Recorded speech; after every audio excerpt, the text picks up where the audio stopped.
हाँ जी बच्चे, तो फाइनेंशियल मैनेजमेंट का पहला चैप्टर शुरू करेंगे आज, ठीक है ना।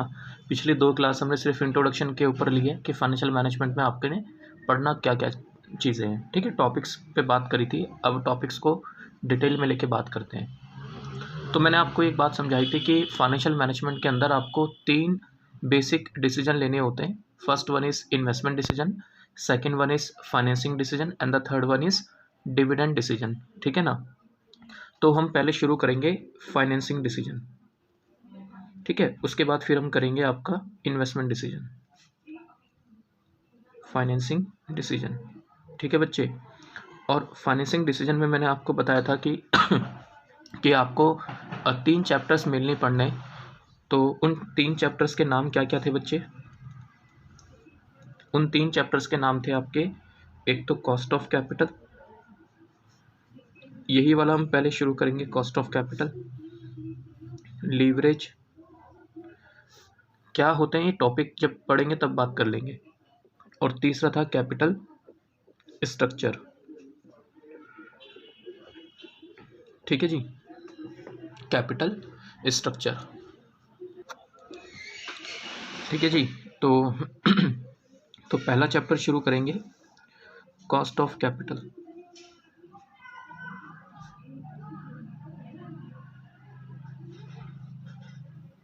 ठीक है जी, क्या है इस चैप्टर के अंदर, तो शुरू करते हैं। और ये मान के चलना बच्चे बहुत इंपॉर्टेंट चैप्टर है आपका। जो एक थर्ड डिसीजन है ना, डिविडेंड डिसीजन, उसमें भी ये चैप्टर काम आएगा आपका, ठीक है। तो वहाँ पर फिर हम ज़्यादा डिटेल में बात नहीं करेंगे क्योंकि हम सारी बातें इसी टॉपिक में डिस्कस करेंगे, ठीक है। तो बहुत ध्यान से हम इस चैप्टर को करेंगे। हो सकता है थोड़ा सा टाइम लग जाए इस चैप्टर में, बट आपको मज़ा ज़रूर आएगा, ठीक है। बच्चे, कॉस्ट ऑफ कैपिटल जो चैप्टर है इसको एग्जैक्टली शुरू करने से पहले ना मैं आपसे कुछ जनरल बातें करना चाहूँगा, फिर उसी से हम इस चैप्टर को कनेक्ट कर देंगे, ठीक है ना। तो एक नॉर्मल बातें करते हैं, वो आपको ऑलरेडी पता भी होंगी कुछ बातें, और हो सकता है ना भी पता हो, ठीक है। चैप्टर तो कर ही लेंगे, चैप्टर में तो खैर कुछ है ही नहीं, आसान सा चैप्टर है, बट हम जनरल बातें करते हैं इससे पहले कुछ। अच्छा, मुझे एक बात बताओ, अगर एक कंपनी की मैं बात करूँ तो उसके पास सोर्स ऑफ फाइनेंस क्या हो सकता है? जैसे मैंने आपको पिछली क्लास में एक बैलेंस शीट बनाई थी, ये पॉइंट समझाया था।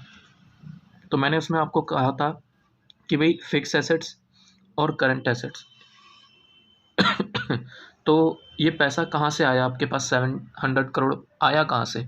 तो ये हमें बताती है लायबिलिटी साइड कि जी इक्विटी शेयर कैपिटल से आपके पास 300 करोड़ आया, प्रेफरेंस शेयर कैपिटल से 200 करोड़ आया, डिबेंचर्स से आपके पास 100 करोड़ आया, करंट लायबिलिटीज से आपके पास 100 करोड़ आया। तो ये सब क्या है बच्चे, आपका पैटर्न ऑफ फाइनेंसिंग, कि आपने जो 700 करोड़ फाइनेंस किए हैं, ये जो 700 करोड़ रुपए आपने अपनी एसेट्स में लगाया है, ये 700 करोड़ आपके पास आया कहाँ से, है ना, कि भाई इक्विटी वगैरह से इतना। तो ये सब क्या है आपका पैटर्न ऑफ फाइनेंसिंग, ठीक है ना।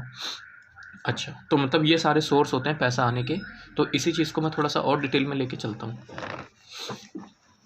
देखो बच्चे, अगर मैं आपसे कहूँ सोर्स ऑफ फाइनेंस,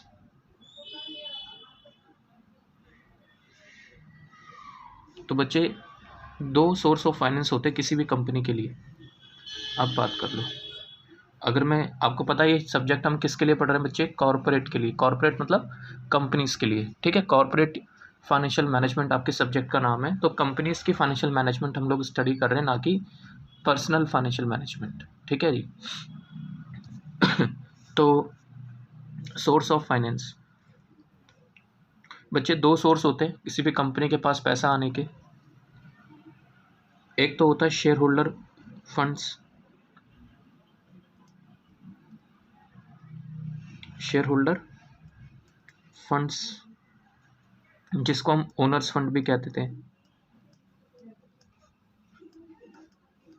ठीक है, या ओनर्स इक्विटी भी, इक्विटी वर्ड भी यूज़ कर लेते हैं, ओनर्स इक्विटी। और एक होता है मेरे पास बोरोड फंड्स,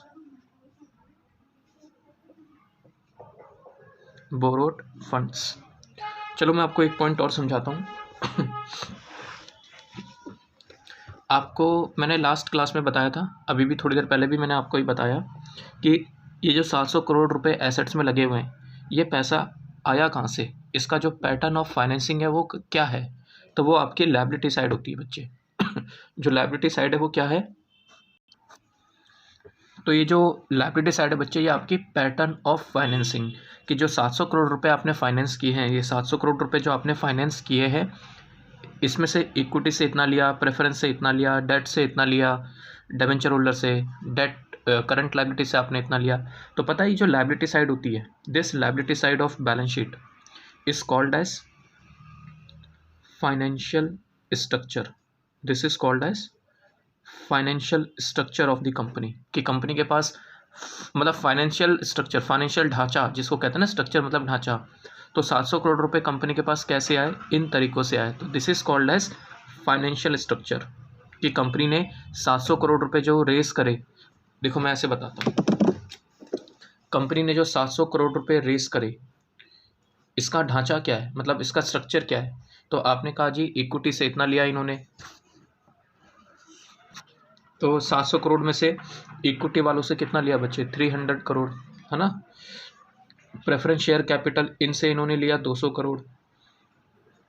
ये 700 करोड़ रुपए रेस किया आपने, तो कैसे, मतलब इसका ढांचा क्या है, इसका स्ट्रक्चर क्या है 700 करोड़ का।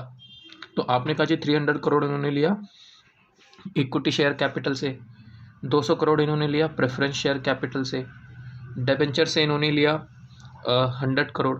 100 करोड़ इन्होंने कहाँ से लिया, डिबेंचर से, और बाकी के 100 करोड़ इन्होंने कहाँ से लिया बच्चे, करंट लायबिलिटी से। So what I am trying to say बच्चे, जो 700 करोड़ की फाइनेंसिंग है ना कंपनी की, ये इन तरीक़ों से हुई है। These are equity, preference, debenture और करंट लायबिलिटी। तो this is called as financial structure of the company. Company का जो फाइनेंशियल स्ट्रक्चर है वो इस तरीके से है, ठीक है जी। लेकिन अगर मैं इसमें से करंट लायबिलिटी को हटा दूं, अगर मैं इसमें से करंट लायबिलिटी को हटा दूं, तो मुझे बताओगे आप क्या बचेगा मेरे पास। अगर मैं करंट लायबिलिटी हटा दूं तो क्या बचेगा, यही तीन तो बचेंगे बच्चे। इन तीनों को बोला जाता है, अगर मैं सिर्फ इनकी बात करूं, करंट लायबिलिटी की बात नहीं कर रहा, तो मतलब मैं इन सिंपल वर्ड कह सकता हूं, I am talking about long term financing. I am not, current liability is also called as short term finance. Last class में मैंने आपको बताई थी बात, है ना। जो पैसा हम 1 साल से कम के लिए रेस करते हैं, जिसमें कि मान लो बैंक ओवरड्राफ्ट वगैरह आ जाता है, सप्लायर्स आ जाते हैं, यानी कि क्रेडिटर्स वगैरह आ जाते हैं, है ना, शॉर्ट टर्म लोन्स आ जाता है इसके अंदर, लेस देन 1 ईयर। अगर आपने फाइनेंस 1 साल से कम के लिए लिया है तो उसको हम करंट लायबिलिटी या शॉर्ट टर्म फाइनेंस बोल देते हैं।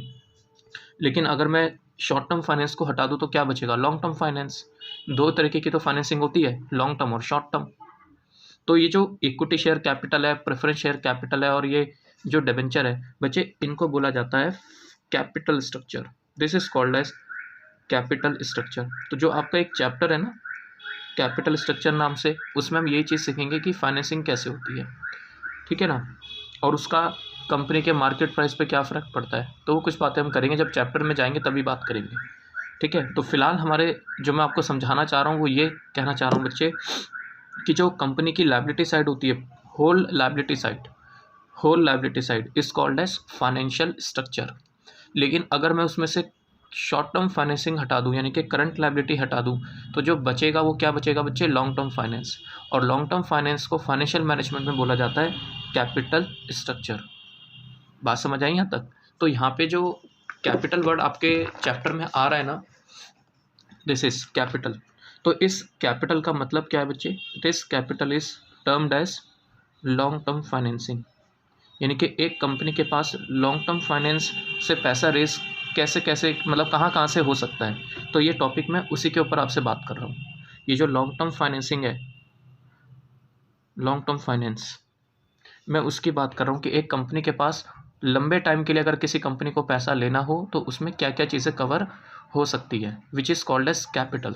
तो एक बात ध्यान रखना बच्चे, जब कभी भी मैं कैपिटल वर्ड यूज़ करूँ फाइनेंशियल मैनेजमेंट में, तो आप समझ लेना मैं किसकी बात कर रहा हूँ बच्चे, लॉन्ग टर्म फाइनेंस की।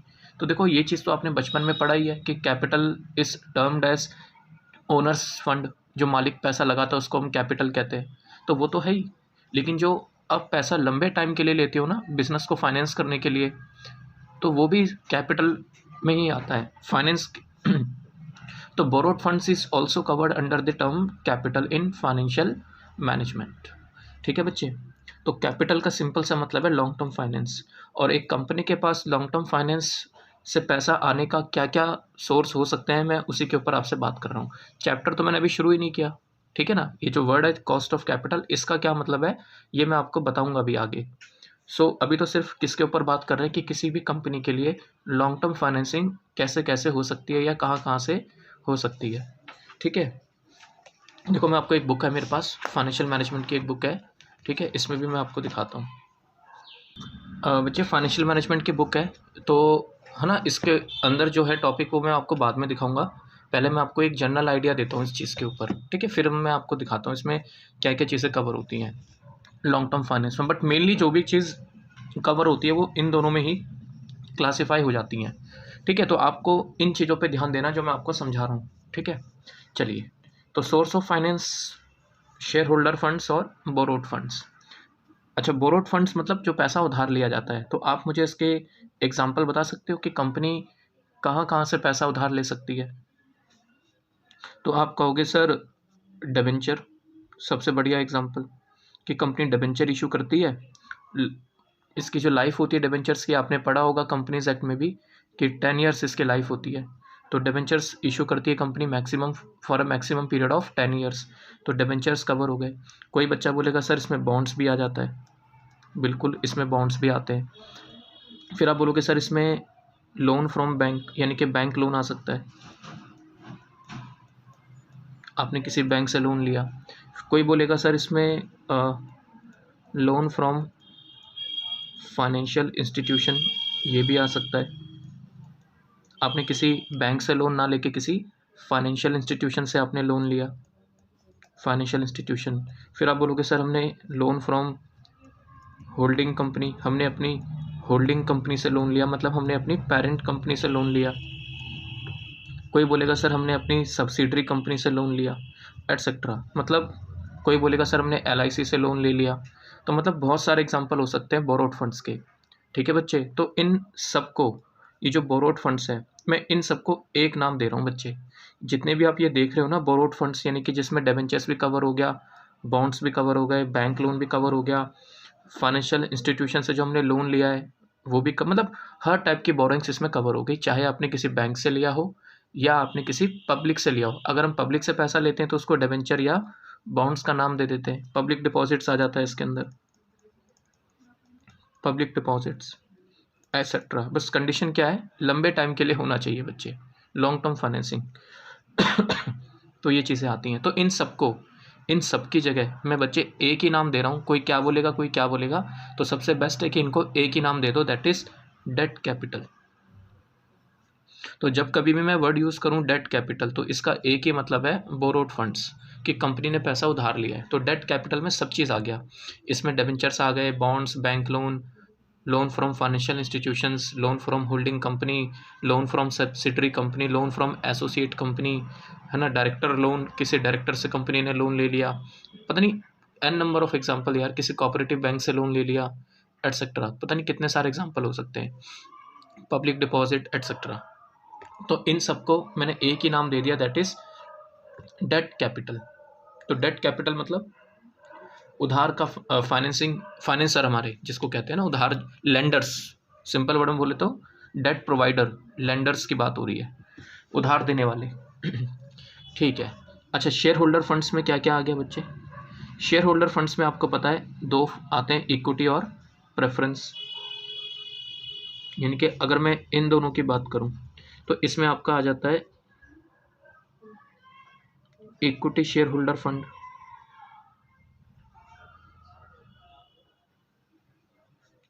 इक्विटी शेयर होल्डर फंड, और दूसरा preference share holder fund. Equity share holder fund और दूसरा प्रेफरेंस शेयर होल्डर फंड, ये आपको पता ही है बच्चे।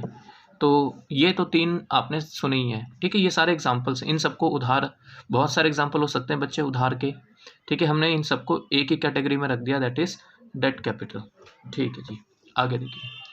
अच्छा, जब हम प्रेफरेंस शेयर होल्डर फंड की बात करें तो इसमें क्या आता है, preference share capital,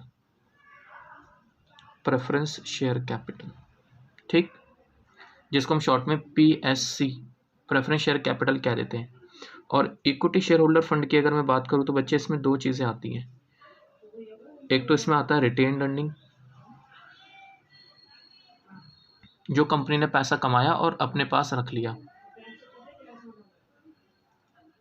retained earning जो कमाया और रख लिया, जैसे मैं आपको पिछली क्लास में एग्जांपल दे रहा था कि भाई कंपनी ने 100 रुपये कमाए, 100 रुपये में से कंपनी ने 60 रुपीज़ शेयर होल्डर में डिविडेंड डिस्ट्रीब्यूट कर दिया और बाकी के 40 रुपीज़ कंपनी ने अपने पास रख लिए।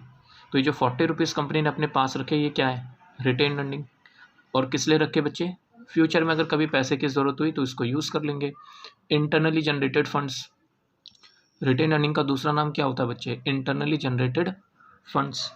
अच्छा नेक्स्ट तो इक्विटी शेयर होल्डर फंड हो गया इसमें क्या आ गया? रिटेन अर्निंग और equity share capital.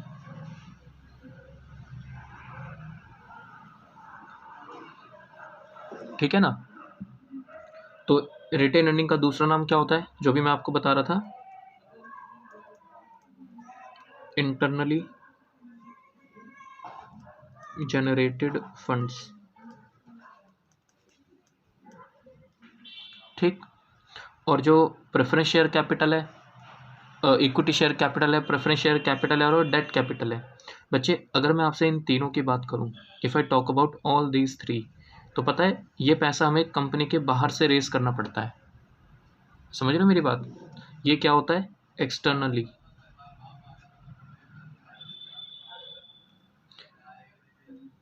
Externally generated funds. ठीक है जी, जिसको हम क्या कहते हैं? External source of finance. External मतलब आउटसाइड द कंपनी, आम जनता से, पब्लिक से जो पैसा लिया जाता है। External source of finance, company के बाहर से पैसा रेज हो रहा है, तो इसको आप एक्सटर्नल सोर्स ऑफ फाइनेंस भी कह देते हो। और जो इंटरनली जनरेटेड फंड्स है, इसको हम क्या कहते हैं बच्चे? Internal source of finance. Internal source of finance. So I hope आपको बेसिक तो ये चीज़ें आपको पता ही हैं। ठीक है, चलिए अब मैं आपको कुछ पॉइंट समझाता हूँ। ठीक है, अच्छा चलो उससे भी छोड़ो, आप मुझे एक चीज़ बताओ, अगर मैं कंपनी से एक बार फिर लिख के बताता हूँ तो आपको आई थिंक ज़्यादा बात समझ में आएगी।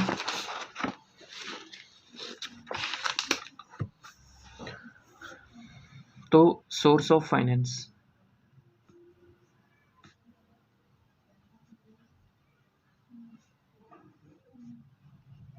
तो आपने देखा कि एक इसमें इक्विटी शेयर कैपिटल, ठीक है जी। अच्छा, सेकंड रिटेन्ड अर्निंग,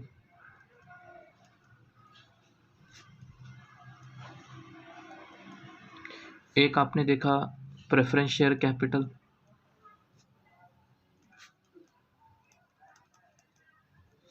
और फोर्थ आपने देखा जी डेट कैपिटल, यानी कि उधार का पैसा जिसमें डिबेंचर्स वगैरह सब कवर हो जाता है। मुझे आप एक बात बताओ सोच के कि क्या ये पैसा आपको फ्री में मिल जाएगा? मतलब ये कि ये जो आपके फाइनेंस प्रोवाइडर हैं, ये कौन है? आपके फाइनेंसर ही तो हैं।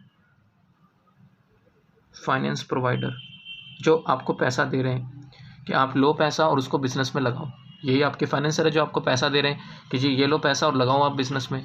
तो आप मुझे बताओ, ये जो आपके फाइनेंस प्रोवाइडर हैं, क्या आपको ये पैसा फ्री में दे देंगे, या ये लोग आपसे कुछ ना कुछ एक्सपेक्टेशन रखेंगे? बच्चे पैसा फ्री में तो मिलेगा नहीं। अगर मैं आपसे कैपिटल की बात करूं तो कैपिटल कोई फ्री में तो आ नहीं रही, कैपिटल बड़ी मुश्किल से मिलती है बच्चे। अगर आपको बिजनेस करने के लिए मान लो मैं कहूँ 500 करोड़ रुपए की रिक्वायरमेंट है, for example if you need 500 crore to invest in the business, तो आएंगे कहाँ से? इतना आसानी से थोड़ी ना मिल जाएंगे। अगर आप बैंक से भी लोन लेने जाते हो तो 10 तो इंक्वायरीज होती हैं उस बैंक में, मतलब बहुत सारे फॉर्मेलिटीज़ पूरी करनी होती है तो जाके आपको बैंक से लोन मिलता है। खैर, capital is a scarce resource. इतनी आसानी से नहीं मिलता कैपिटल का पैसा, ठीक है। और जो लोग आपको कैपिटल प्रोवाइड करते हैं तो वो आपसे बदले में कुछ ना कुछ एक्सपेक्टेशंस तो रखेंगे, ठीक है ना। अब जैसे मैं एक एग्जांपल आपसे कहूँ कि मान लो कंपनी ने डिबेंचर इशू करे, 10% डिबेंचर, 10% डिबेंचर जिसकी कीमत है लेट्स से 1 लाख रुपए, 1 लाख रुपीज़। तो मुझे बताओ कि इसका क्या मतलब है कि कंपनी 1 लाख रुपए के डिबेंचर के ऊपर 10% इंटरेस्ट पे करती है। फ्री में थोड़ी ना दे देंगे आपको ये पैसा। तो इंटरेस्ट कितना हो गया, 10,000 रुपीज़। बताओ हाँ या ना। बताओ ये इंटरेस्ट कौन एक्सपेक्ट कर रहा है, एक्सपेक्टेड बाय डेट प्रोवाइडर। जो आपको डेट प्रोवाइड कर रहा है वो एक्सपेक्ट कर रहा है कि आप उसको 10% का इंटरेस्ट प्रोवाइड करो, यानी कि रिटर्न। अच्छा एक चीज़ और, आपने डिबेंचर इशू करा, ध्यान देना मेरी बात पे। कंपनी ने डिबेंचर के थ्रू 1 लाख रुपए रेज करे, तो कंपनी इसकी जनरल एंट्री क्या पास करती है बच्चे। तो कंपनी कहती है जी बैंक अकाउंट डेबिट, प्लीज़ सुनना मेरी बात, bank account debit to debenture, to 10% debenture जो भी है। बताओ हाँ या ना। और कंपनी इसको लायबिलिटी साइड में दिखाती है डिबेंचर को, पता है ना आपको ये बात, 1 लाख रुपीज़। लेकिन अगर मैं यहीं पे इन्वेस्टर की बात करूं, इन्वेस्टर कौन, ये डेट प्रोवाइडर, जो आपको डेट प्रोवाइड कर रहा है, ठीक है ना। यानी कि मैं कहूँ कि जो प्रोवाइडर ऑफ कैपिटल, जो आपको कैपिटल प्रोवाइड कर रहा है, डेट कैपिटल, उसकी बात कर रहा हूँ मैं, प्रोवाइडर ऑफ डेट कैपिटल। बताओ ये क्या एंट्री पास करेगा, ये पता क्या पास करेगा। मान लो कंपनी का नाम है ए लिमिटेड, ठीक है, मैं ऐसे एज्यूम कर रहा हूँ ए लिमिटेड कंपनी का नाम है। तो पता है क्या करेगा, ये बोलेगा जी इन्वेस्टमेंट अकाउंट डेबिट, क्योंकि इसके लिए वो क्या है बच्चे, इन्वेस्टमेंट। कंपनी के लिए क्या है, कंपनी के लिए क्या है ये, कंपनी के लिए लोन है। कंपनी ने लोन लिया है पब्लिक से, डेट प्रोवाइडर से, और डेट प्रोवाइडर ने कंपनी में पैसा इन्वेस्ट करा है। तो ठीक है, तो ये बोलेगा जी investment in A limited debit, इसके लिए एसेट है तो इसके लिए लायबिलिटी है। Investment in A limited account debit to bank account, 1 lakh rupees. बताओ हाँ या ना। फिर उसके बाद ये बोलेगा जी इंटरेस्ट अकाउंट डेबिट, इंटरेस्ट पे करना है, तो interest account debit to bank account. बताओ हाँ या ना, 10,000 रुपये। ये क्या बोलेगा, ये बोलेगा जी बैंक अकाउंट डेबिट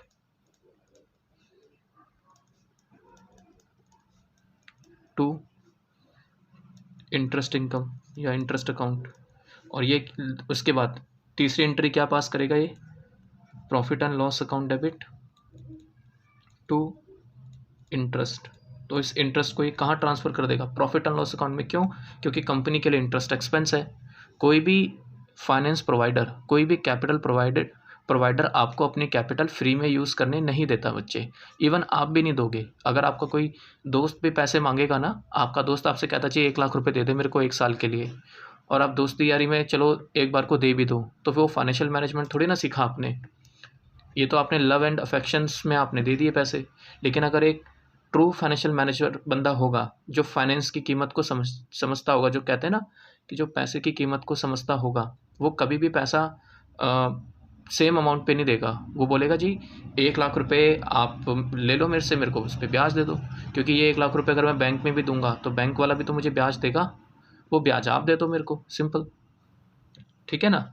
तो जो डेट प्रोवाइड करता है वो उस पर कुछ ना कुछ आपसे मांगेगा ज़रूर, फ्री में तो वो भी प्रोवाइड नहीं करेगा, ठीक है ना। तो कंपनी ने पैसा रेज करा थ्रू डिबेंचर, तो उस पर ब्याज पे कर रही है, फिर उस ब्याज को प्रॉफिट एंड लॉस अकाउंट में ट्रांसफ़र कर देती है। तो कंपनी के लिए क्या है बच्चे, ये एक्सपेंस है ना। और ये क्या बोलेगा, ये 10 इंटरेस्ट का पैसा है ना 10,000, ये इस इंटरेस्ट को अपनी इनकम मान के प्रॉफिट एंड लॉस अकाउंट में ट्रांसफ़र करेगा, क्रेडिट साइड। तो ये बोलेगा जी interest account debit to profit and loss account, इसके लिए इनकम है। बताओ हाँ या ना। कह सकता हूँ मैं interest is a interest is a income for debt provider.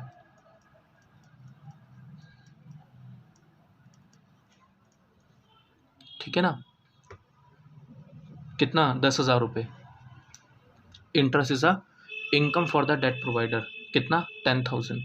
तो ये कह सकते हो कि this is a return on income, return on investment, कि जो डेट प्रोवाइडर ने 1,00,000 रुपये की इन्वेस्टमेंट करी है कंपनी में, कंपनी उसको 10,000 रुपये ब्याज पे कर रही है, इंटरेस्ट।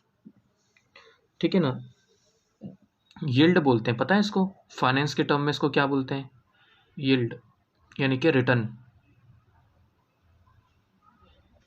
कि डेट प्रोवाइडर को इन्वेस्टमेंट पे, उसके इन्वेस्टमेंट पे क्या रिटर्न मिल रही है।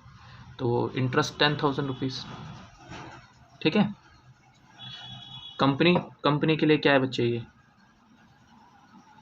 यानी कि जो प्रोवाइडर है, जो कैपिटल प्रोवाइडर है, उसके लिए तो वो इनकम है, लेकिन जो कैपिटल यूज़र है, जो कैपिटल को यूज़ करेगा, वो उस पर इंटरेस्ट पे करेगा। तो interest is a expense for the company. तो बच्चे जो कंपनी इंटरेस्ट पे कर रही है ना, फाइनेंस को यूज़ करने के बदले में या कैपिटल को यूज़ करने के बदले में, वो कंपनी के लिए कॉस्ट है। बताओ हाँ या ना। क्या पैसा आपको फ्री में मिला है? नहीं। अगर आप डिबेंचर से पैसा लोगे, किसी डेट से पैसा लोगे, तो आपको उसके ऊपर इंटरेस्ट पे करना पड़ सकता है क्या, पे करना पड़ता है। तो डेट कैपिटल आपको फ्री में तो मिलती नहीं है, उसके ऊपर आपको इंटरेस्ट कॉस्ट खर्च करनी पड़ती है। बताओ हाँ या ना। Interest cost is to be incurred by company. तो कैपिटल का जो एक सोर्स है डेट कैपिटल, ठीक है, कंपनी उसके ऊपर क्या देती है, इंटरेस्ट, सिंपल। तो जो प्रोवाइडर है उसके लिए इनकम है, और जो यूज़र है उसके लिए एक्सपेंस है, यानी कि कॉस्ट है उसके लिए, सिंपल। प्रेफरेंस शेयर कैपिटल की बात करूँ तो मुझे बताओ बच्चे, जो बंदा कंपनी को प्रेफरेंस शेयर कैपिटल प्रोवाइड करता है, मतलब प्रेफरेंस शेयर होल्डर, अगर कंपनी आपसे पैसा लेती है और आपको ये कहती है कि हम आपको प्रेफरेंस शेयर्स इशू करेंगे, तो आप कंपनी के कौन बन गए, प्रेफरेंस शेयर होल्डर, यानी कि आप कंपनी को प्रेफरेंस शेयर कैपिटल प्रोवाइड कर रहे हो।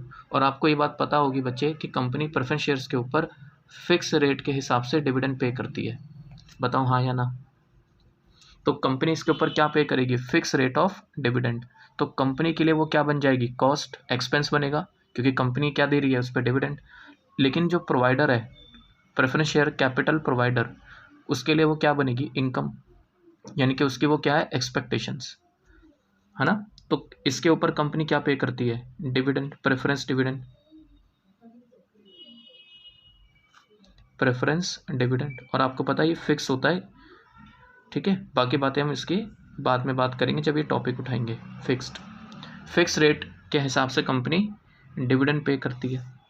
बताओ हाँ या ना। तो कंपनी के लिए ये प्रेफरेंस डिविडेंड क्या बन गया, कॉस्ट। समझ आ रही है यहाँ तक बात। कंपनी के लिए क्या बन गया बच्चे, कॉस्ट। और इनकम किसके लिए बनी, जो आपको प्रेफरेंस कैपिटल प्रोवाइड कर रहा है, यानी कि आपके जो प्रेफरेंस शेयर होल्डर्स हैं उनके लिए वो इनकम है, कंपनी के लिए क्या है, ये कॉस्ट। ठीक है ना, क्योंकि पैसा फ्री में नहीं मिलता बच्चे। सिंपल वर्ड तो यही है, आप कहीं से भी पैसा रेज करो, पैसा फ्री में थोड़ी ना मिलेगा। इक्विटी कैपिटल की अगर मैं बात करूं, अगर मैं आपसे इक्विटी शेयर कैपिटल की बात करता हूं, तो कंपनी इसके ऊपर क्या पे करती है बच्चे, इक्विटी डिविडेंड। तो कंपनी के लिए इक्विटी डिविडेंड क्या है, कॉस्ट।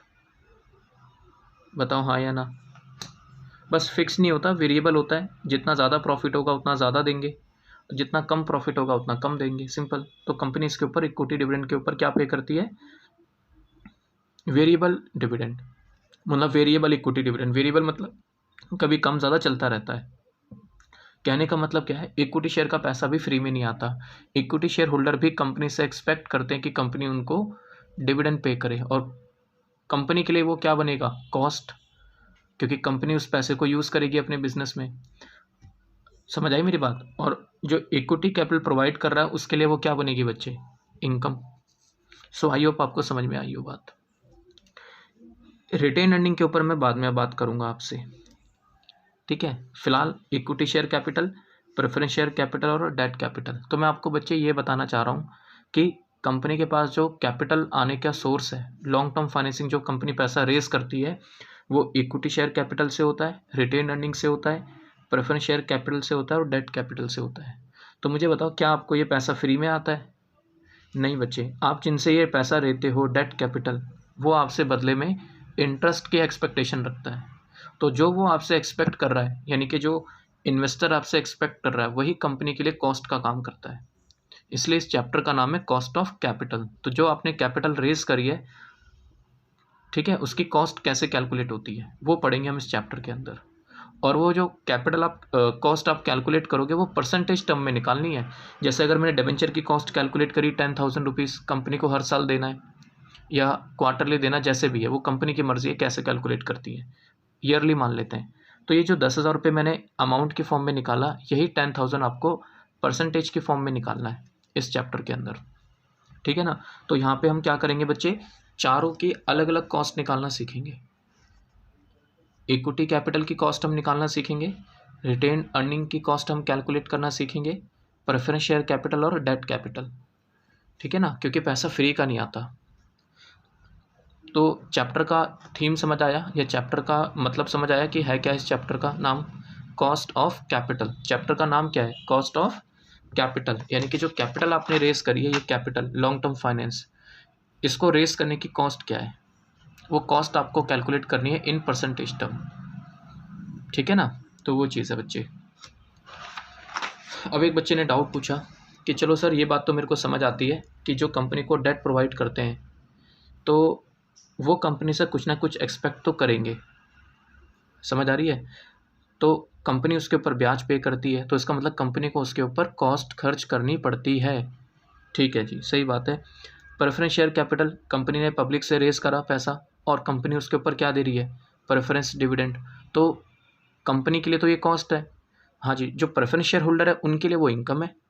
सीधी सी बात है भाई, जो कैपिटल प्रोवाइड कर रहा है उस पर वो रिटर्न एक्सपेक्ट करेगा, और जो वो रिटर्न एक्सपेक्ट कर रहा है वही कंपनी के लिए कॉस्ट है, ठीक है ना बच्चे।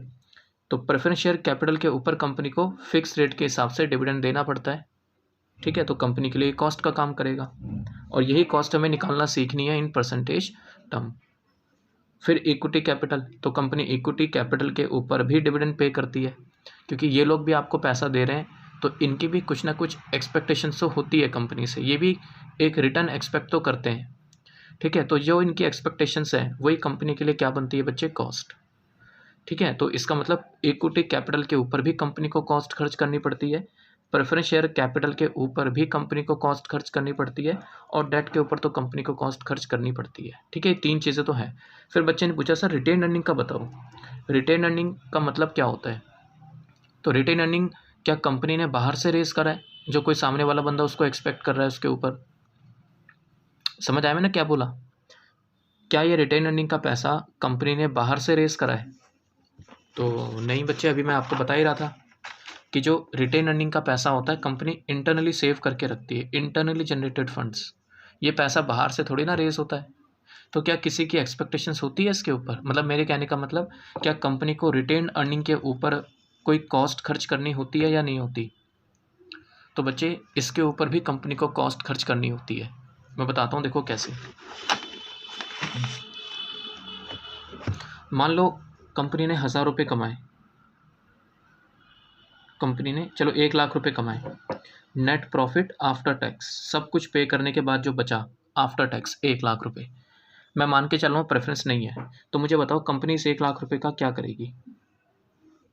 ऑब्वियसली शेयर होल्डर में डिस्ट्रीब्यूट करेगी, ठीक है, क्योंकि कंपनी ने किसके लिए पैसा कमाया? शेयर होल्डर के लिए। सबको तो पे कर चुके शेयर होल्डर के लिए।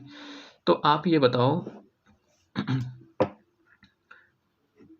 मैं ये ऐसे एज्यूम कर लेता हूँ कि मान लो कंपनी ने 60% डिविडेंड डिस्ट्रीब्यूट कर दिया, 60% डिविडेंड डिस्ट्रीब्यूटेड। डिविडेंड डिस्ट्रीब्यूट मतलब 60% प्रॉफिट कंपनी ने बांट दिया, और जो प्रॉफिट बांटा उसी को हम डिविडेंड कहते हैं। तो 60% डिविडेंड डिस्ट्रीब्यूटेड, यानी कि कितना डिस्ट्रीब्यूट कर दिया? 60,000। तो 40% क्या हो गया? 40% retained by company, retained by company. 40% company ने अपने पास रख लिया, यानी कि कितना? ₹40,000। सोचो ज़रा एक चीज़, शेयर होल्डर के लिए कंपनी ने कितना कमाया? 1 लाख। मान लो मैं उस कंपनी का शेयर होल्डर हूँ, तो कंपनी ने मेरे लिए कितना कमाया? 1 लाख। लेकिन कंपनी मुझे उसमें से कितना दे रही है? 60,000। सोच के देखो एक बात, अगर कंपनी मुझे पूरा का पूरा 1 लाख रुपए दे देती तो मैं इस 1 लाख रुपए की बैंक में एफडी करा देता। बताओ हाँ या ना। अगर कंपनी मुझे पूरा 1 लाख रुपए दे देती, क्योंकि मेरा ही तो पैसा है जो कंपनी ने कमा के रखा हुआ है। भाई नेट प्रॉफिट आफ्टर टैक्स आप कैसे निकालते हो? सेल्स में से सारे खर्चे लेस कर दो, कंपनी के जितने खर्चे होते हैं, कंपनी के जो एम्प्लॉयज़ हैं उनकी सैलरी, रेंट वगैरह सारे खर्चे लेस करने के बाद जो बचा आपके पास, टैक्स वगैरह की पेमेंट करने के बाद जो बचा, दैट इज़ 1 लाख। अगर ये 1 लाख रुपए कंपनी शेयर होल्डर को दे देती तो बताओ शेयर होल्डर उसको आगे फर्दर इन्वेस्ट करके मान लो एफडी करा देता या कहीं और पैसा इन्वेस्ट करता, तो शेयर होल्डर बताओ उसके ऊपर कुछ ना कुछ कमाता या नहीं कमाता? ये पैसा है किसका? शेयर होल्डर का, मेरा पैसा है। ठीक है, मैं शेयर होल्डर हूँ कंपनी का, तो मैं कुछ ना कुछ तो कमाता उसके ऊपर। लेकिन कंपनी ने मेरे को इसमें से कितने रुपए दिए? सिर्फ 60,000। तो इसका मतलब मैं एफडी कितने की करा पाऊंगा? 60,000 की। बताओ हाँ या ना। तो बताओ कंपनी ने मेरे 40,000 रुपये रखे नहीं रखे अपने पास? अगर दे देती कंपनी पूरे 1 लाख तो मैं पूरे 1 लाख की एफडी कराता। हाँ या ना। अब मैं सिर्फ 60,000 की एफडी करा पाऊंगा। तो 40,000 रुपये जो मेरा पैसा है शेयर होल्डर का, वो कंपनी ने रखा हुआ है। तो मुझे ये बताओ, क्या मैं उस 40,000 के ऊपर कंपनी से फ्यूचर में एक्सपेक्ट करूँगा कि नहीं करूँगा? ऑब्वियसली मैं बोलूँगा जी आप 40,000 या तो मुझे दे दो मेरे पूरे, मैं कहीं एफडी करा के इंटरेस्ट तो कमाऊँगा। तो कंपनी क्या बोलेगी कि जी आप टेंशन ना लो, आपके ये 40,000 रुपये हमारे पास है, हम इसको आगे और फर्दर इन्वेस्ट करेंगे और आपके लिए और अच्छे रिटर्न कमाएंगे इस 40,000 के ऊपर भी। समझ रहे हो? और अगर कंपनी मेरी एक्सपेक्टेशन से ज़्यादा रिटर्न मेरे को देगी इस 40,000 पे, तो मैं कंपनी पे ये पैसा छोड़ दूंगा। मैंने कहा चलो जी कोई बात नहीं। ठीक है, आप समझ रहे हो मेरी बात मैं क्या बोल रहा हूँ? मैं आपसे ये कहना चाह रहा हूँ बच्चे, ये जो रिटेन अर्निंग का पैसा होता है ना, ये शेयर होल्डर का पैसा होता है जो कंपनी के पास रखा होता है। और शेयर होल्डर इसके ऊपर भी अपनी एक्सपेक्टेशंस करता है कंपनी से, क्योंकि अगर ये पैसा शेयर होल्डर को मिल जाता तो शेयर होल्डर आगे इसको इन्वेस्ट करके कुछ ना कुछ तो कमाई लेता। तो वो लूज़ कर रहा है इन्वेस्टर, यानी कि एफडी पे जो इंटरेस्ट वो कमा सकता था वो लूज़ कर रहा है। बताओ हाँ या ना। तो शेयर होल्डर इसके ऊपर भी एक्सपेक्ट करता है कंपनी से। और समझ आ रही है मेरी बात यहाँ तक? तो इसका मतलब कंपनी को रिटेन अर्निंग के ऊपर भी कॉस्ट खर्च करनी पड़ती है। समझ आ रही है मेरी बात? यानी कि रिटेन अर्निंग का पैसा भी फ्री में नहीं मिलता। कहीं आप ये सोचो कि यार रिटेन अर्निंग तो कंपनी का इंटरनली जनरेटेड फंड्स है, तो ये तो फ्री का पैसा है, इस पे कौन सा कोई कॉस्ट खर्च करनी पड़ती है कंपनी को? नहीं बच्चे, शेयर होल्डर की एक्सपेक्टेशन इसके ऊपर भी होती है, और जो शेयर होल्डर की एक्सपेक्टेशंस है वही तो कंपनी के लिए कॉस्ट है। बताओ हाँ या ना। शेयर होल्डर या फाइनेंस प्रोवाइडर की मैं बात करूं, फाइनेंस प्रोवाइडर जो एक्सपेक्ट करेगा वही तो कंपनी के लिए कॉस्ट बनती है। इसलिए चैप्टर का नाम पड़ा कॉस्ट ऑफ कैपिटल। समझ आई मेरी बात यहाँ तक? तो ये चीज़ें हैं बच्चे। तो फाइनली सोर्सेस ऑफ फाइनेंस।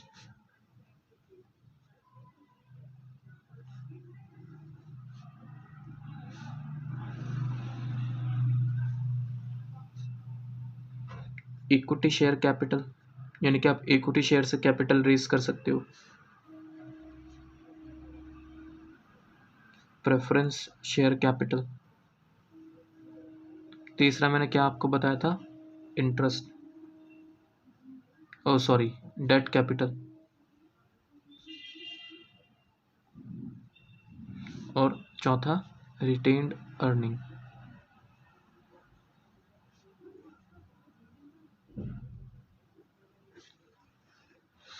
इसको हम क्या बोलेंगे?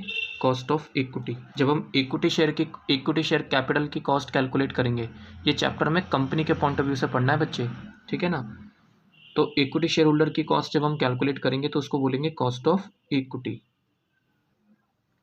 और इसको हम चलो ठीक है, इसके लिए क्या बोलेंगे? Cost of preference shares.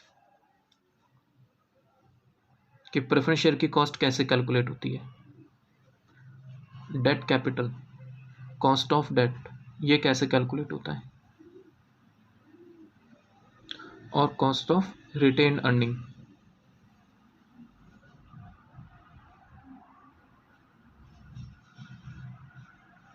क्योंकि पैसा फ्री में कुछ भी नहीं मिलता आपको। आप सोचो जी इक्विटी कंपनी के मालिक होते हैं तो कंपनी से एक्सपेक्टेशन तो रखते ही हैं, पैसा फ्री में थोड़ी ना प्रोवाइड करा है कैपिटल वालों ने, इक्विटी वालों ने। तो वो जो एक्सपेक्ट करेगा कंपनी से वही कंपनी के लिए क्या बनेगी, कॉस्ट, यानी कि equity dividend. Preference dividend, preference share holder क्या एक्सपेक्ट करता है, फिक्स रेट के हिसाब से डिविडेंड, यानी कि प्रेफरेंस डिविडेंड। तो शेयर होल्डर के जो एक्सपेक्टेशन है वही कंपनी के लिए क्या है बच्चे, कॉस्ट, यानी कि cost of preference shares, cost of capital, cost of debt and cost of retained earning. ठीक है ना। पता है इन तीनों को मिला के हम क्या बोलते हैं, एक्सप्लिसिट कॉस्ट।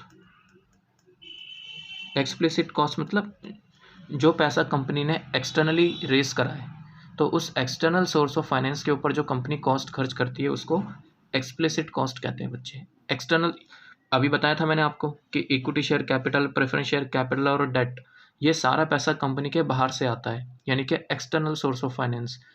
इसके ऊपर जो कंपनी कॉस्ट खर्च करती है is called as explicit cost. और ये जो रिटेन अर्निंग का पैसा होता है, ये पैसा कंपनी इंटरनली जनरेट करती है, इंटरनल सोर्स ऑफ फाइनेंस, तो इसको हम कहते हैं इम्प्लिसिट कॉस्ट, या इसका एक नाम और होता है इम्प्लाइड कॉस्ट। ठीक है, इसका एक और नाम होता है opportunity cost of capital, opportunity cost.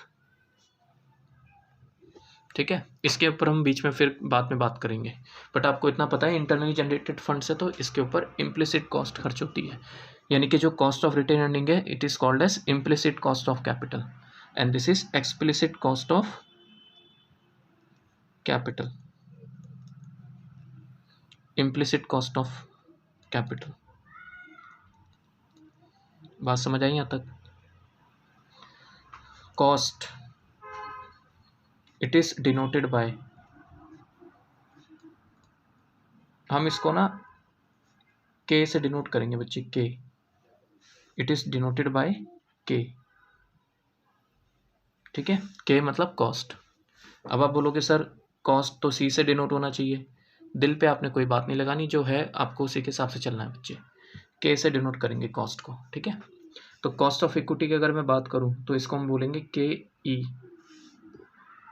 अगर मैं आपसे कॉस्ट ऑफ प्रेफरेंस शेयर्स की बात करूं तो इसको हम बोलेंगे के पी।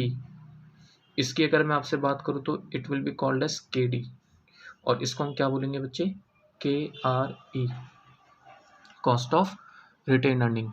ठीक है ना। तो अगर मैं आपसे कहूँ के ई तो it is called as cost of equity,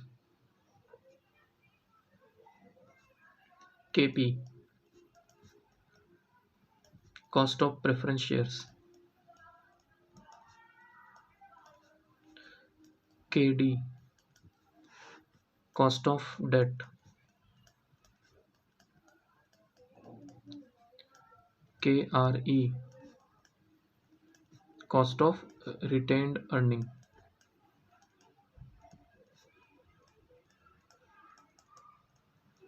तो आपको इन चारों की कॉस्ट सेपरेटली निकालना सीखनी है बच्चे। जब हम इन समझना मैंने क्या बोला, आपके सिलेबस में क्या है, इन चारों की कॉस्ट सेपरेटली कैलकुलेट करना, और उसके बाद इन सबकी कंबाइंड कॉस्ट कैलकुलेट करना, यानी कि combined cost of capital, combined cost of capital, combined cost of capital. ठीक है ना, या इसका एक और नाम होता है overall cost of capital, overall cost of capital, के ओ से डिनोट करते हैं इसको, के ओ मतलब ओवरऑल कॉस्ट ऑफ कैपिटल। ठीक है ना, या इसका एक और नाम होता है weighted average cost of capital,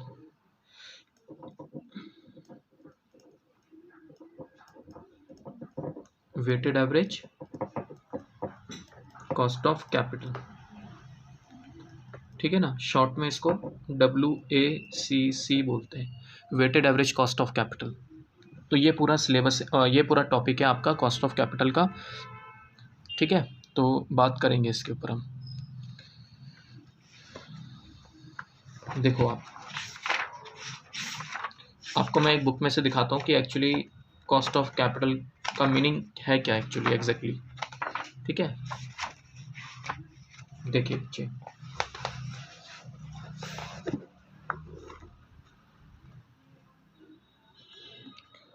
meaning of cost of capital देख रहे हो आप, meaning of cost of capital. So ज़रा ध्यान से देखना क्या लिखा है बच्चे, cost of capital is the return expected by the provider of capital, यानी कि share holder, lenders, debt holders वगैरह। ठीक है ना, तो जो शेयर होल्डर आपसे एक्सपेक्ट कर रहा है, जो आपसे लेंडर, डेट होल्डर आपसे एक्सपेक्ट कर रहे हैं, वही तो कंपनी के लिए कॉस्ट है। क्योंकि कैपिटल प्रोवाइड करने वाले कौन होते हैं, दो ही तो लोग होते हैं, शेयर होल्डर और आपके डेट प्रोवाइडर। तो cost of capital is the return expected by provider of capital to the business as a compensation for their contribution to the total capital.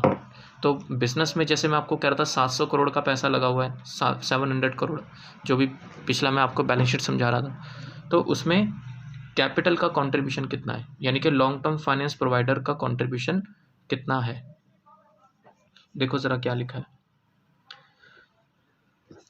When an entity मतलब company की बात कर लो आप, when an entity procured finances from either sources as listed above, मतलब वही जो मैं आपको कह रहा था, ठीक है, लिस्टेड अबव ये ऊपर एक्चुअली बता रखा है, तो वही चीज़ है कि अगर एक कंपनी फाइनेंस प्रोक्योर करती है, प्रोक्योर मतलब फाइनेंस रेज करती है, कहाँ से, या तो वो शेयर होल्डर से फाइनेंस रेज करेगी यानी कि कैपिटल का पैसा रेज करेगी, या फिर वो उधार का पैसा रेज करती है, डेट का पैसा, यानी कि शेयर कैपिटल और debt capital.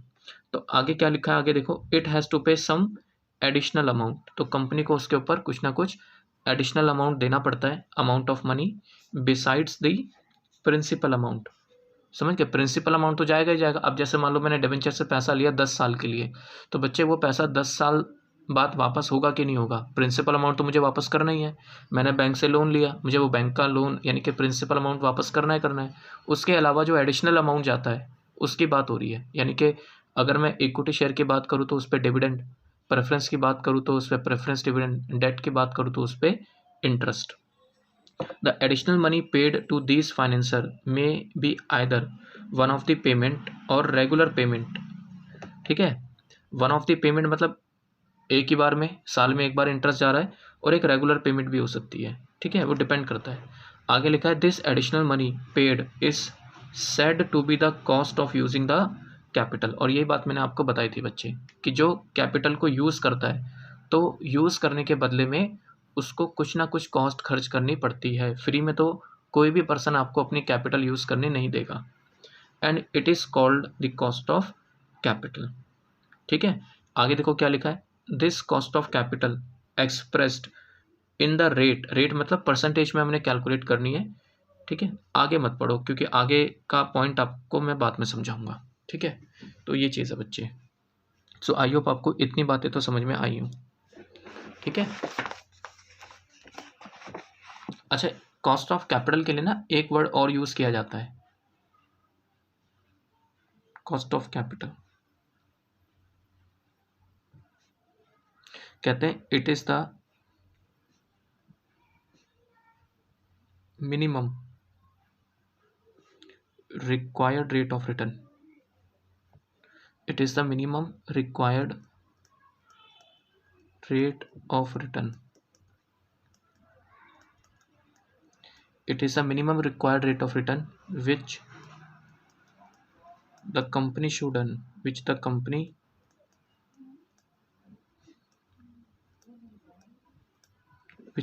should earn on its investment।